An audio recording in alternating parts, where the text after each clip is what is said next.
Welcome to இது நம்ம வீட்டு சமையல். ஹலோ ஃப்ரெண்ட்ஸ், இன்றைக்கி நம்ம பார்க்க போகிறது பூரி ரவா கஞ்சி தாங்க. அது எப்படி செய்யலாங்கிறத பார்க்கலாம். அதுக்கு முன்னாடி நம்ம சேனலை சப்ஸ்கிரைப் பண்ணலன்னா சப்ஸ்கிரைப் பண்ணிவிட்டு வாங்க வீடியோக்குள்ளே. நான் அரை முடி தேங்காய் திருவி வச்சுருக்கேங்க. இப்போ அதை சட்டியில் போட்டு நல்லா வதக்கிக்கலாம்.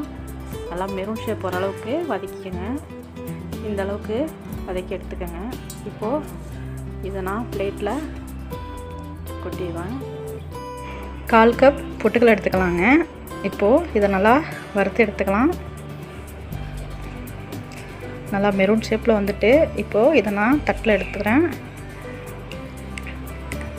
எள்ளு வச்சுருக்கேங்க.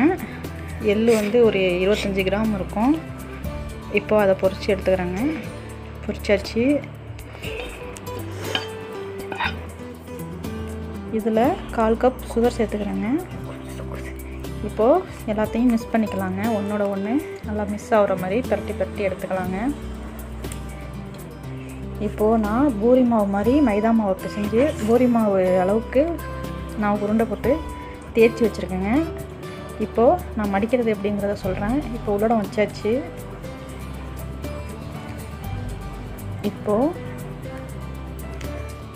அப்படியே மடிச்சிருங்க.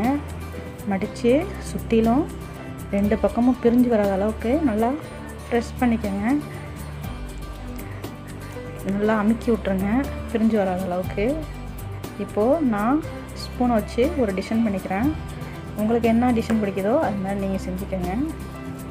இது பார்க்க நல்லா இருக்குங்க, அதனால் நான் இப்படி ஒரு டிசைன் பண்ணிக்கிறேன். இப்போ ஆயில் காஞ்சிட்டு போட்டுக்கலாங்க. போட்டாச்சு.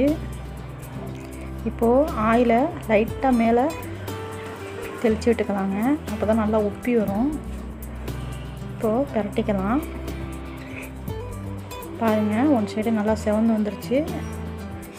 இப்போது 2 சைடும் செவந்து வந்துருச்சுங்க.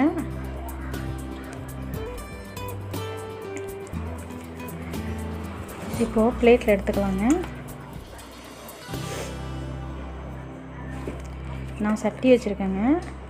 அதில் 2 ஸ்பூன் நெய் ஊற்றி வச்சுருக்கேன். அதில் முந்திரி திராட்சையை நான் வறுத்து எடுத்துக்கிறேன். நல்லா பொரிஞ்சிடுச்சுங்க. எடுத்தாச்சு. இப்போது நான் ஏலக்காய் பட்டையை போட்டு 1.5 கவலை அளவுக்கு தண்ணி சேர்த்துக்கிறேங்க. லைட்டாக உப்பு போட்டுக்கோங்க. நான் சுகர் ஒரு 5 ஸ்பூன் அளவுக்கு சேர்த்துருக்கேன். உங்களுக்கு எவ்வளோ தேவையோ அவ்வளோ சேர்த்துக்கோங்க. இப்போ நான் 1/4 கப் ரவை எடுத்துருக்கேன். கொஞ்சம் கொஞ்சமாக கொட்டி நல்லா கிளறி விட்டுக்கலாம். அடி பிடிக்காத அளவுக்கு கிண்டிக்கிட்டே இருக்கணுங்க. பாருங்கள், நல்லா வெந்து வந்துட்டு இப்போ நம்ம இதை பவுலில் எடுத்துக்கலாம். முந்திரி திராட்சையை போட்டுக்கலாம். ரெடி ஆயிடுச்சுங்க. சுவையான பூரி ரவா கஞ்சி ரெடி ஆகிட்டுங்க. இது மாதிரி நீங்கள் உங்கள் வீட்டில் செஞ்சு பார்த்துட்டு எப்படி இருக்குன்னு கமெண்டில் சொல்லுங்கள். லைக் பண்ணுங்கள், ஷேர் பண்ணுங்கள், சப்ஸ்கிரைப் பண்ணுங்கள், மறக்காமல் பெல் ஐகான் டிக்குங்க. நம்ம வீட்டு சமையல்.